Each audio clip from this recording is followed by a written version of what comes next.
Jujutsu Kaisen Modulo Chapter 8 is here, and before we dive into our typical recap and review, I just got to give a little disclaimer. I am out of town right now, and the internet in my hotel is awful. I cannot upload long videos, so I'm going to have to keep this way shorter than our normal recap and review, but we'll make videos talking about various things as the week goes on, but my apologies. Okay, so for starters, I do want to talk about the very beginning of this chapter because the original translations that came out were way wrong, okay? So this isn't an asteroid, but the chapter just begins on the shot of a rock in a black surface. So it looked like an asteroid, but it's just a rock.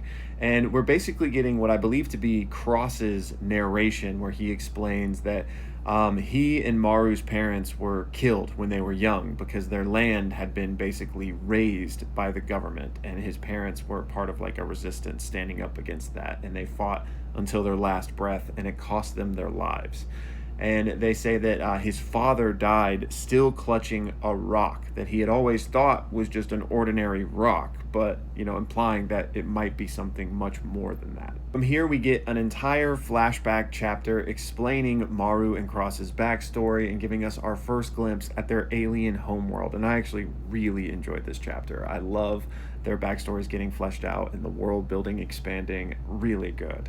But we see a young Maru and Cross, again, whose parents have been killed, basically being delinquents, like they're getting into trouble. But the problem is, they're quite strong, so they can't be punished by, your normal average Joe, which introduces us to the character named Dura, who is another member of their species, let's call it, that basically takes them under his wing and starts to kind of give them some guidance and structure in their lives. And he does so by recruiting them to help him build a canal. And from here, we get a whole bunch of world building. We basically find out that Maru, Cross, and Dura are of a race called the Rumelians. And there is another race on this planet called the Diskunte. And basically, there's some bad blood there. Maru and Cross talk about how they basically were forced into this land by the Diskunte, and it's like a very arid land where crops can't grow. Like, it's not a good situation. And so when Dura says, hey, we're building this canal, they're like, why would we do this? Like, why would we help Diskunte? And we realize that it has to be the Rumelians that build this canal because there are these beasts here called Kalyans that basically will attack and kill anyone who is not a Rumelian. So the Diskunte can't come here to work. And so Dura is like, it has to be us. And they're like, well, so, why would we do this? And he basically explains that, the reason they want to make the canal is so that there's easier trade between them. And he's like, we have to connect ourselves. We have to find this point of being neighborly with each other. So this is where this lesson was instilled in the twins. Basically saying that, if we just answer bloodshed with bloodshed, things will never get better. Basically, I'm being the change I want to see in the world, quite literally. And so, he is basically building this canal by himself now with the help of these twins. We then got a few different montages of them doing the work with a few little things happening here and there. But ultimately, we kind of flash forward maybe a couple years into the future where Maru and Cross are now a little bit older and they've completed this thing. And we see this massive Diskunte ship sailing across the canal, and everyone is celebrating like the alliance has been strengthened, trade is reopening, Dura has seemingly accomplished what he wanted to do. However, this celebration would not last because we then get a narration that one of those Kalyan beasts actually attacked and ate one of the Diskunte chieftain's daughters.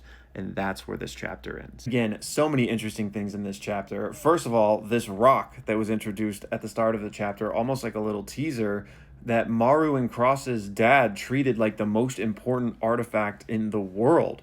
What is this thing, right? Is it part of why this conflict existed on their planet? Is like an extremely powerful natural resource that they would fight over? Could it have anything to do with cursed energy and sorcery and abilities? Because we know that Maru and Cross are abnormally strong. I mean, we saw how crazy strong Maru was a couple chapters ago when he lost it, but I just mean that, even as kids, adults really couldn't wrangle them, which is why Dura had to be brought in to knock some sense into them. And Dura is also very strong. So what sets them apart compared to other members of their species, right?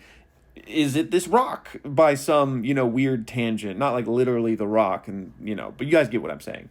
And so, and more interestingly, what's going on with the technology in this world? And this is probably something I'll make another video on when I have better internet and I'm not out of town, but like they're out here building a canal with their hands, right? And there's a big like pirate ship, like galleon, I think that's what they're called, that they're sailing on.